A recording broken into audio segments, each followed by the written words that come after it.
கல்யாணம் பண்ணி வச்சா சரியாயிடுவான்னு அவங்க நினைச்சாங்களாம். அவங்க அப்பா அம்மா எல்லாம் நல்ல கல்லு மாதிரி தானே இருக்காங்க. அவங்க எல்லாம் பிள்ளைய திருத்த மாட்டாங்களா?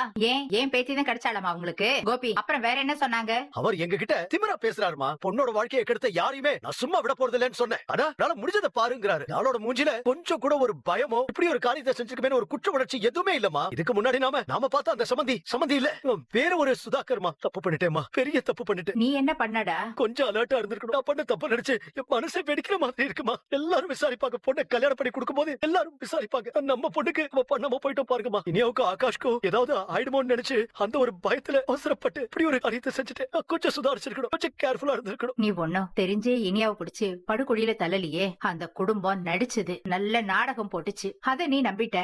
நாங்களும் எல்லாரும் சேர்ந்து அதை நம்பிட்டோம்ல. ஆகிய அப்பவே படிச்சு சொன்னா இந்த கல்யாணம் வேண்டான்னு. அவ செல்வி பையனுக்காக பேசுறாளேன்னு நாம நினைச்சிட்டோம்டா. அப்ப இருந்த சூழ்நிலைக்கு எது சரின்னு பட்டுச்சோ அதை நாம செஞ்சோம். அதை நினைச்சு வருத்தப்பட்டு பேசுறதுல எந்த பிரயோஜனமும் இல்ல. இனிமே நம்ம அடுத்தது என்ன செய்யணும் அதை யோசிப்போண்டா. அந்த நிதிஷ் வெளியே வந்துருவானா?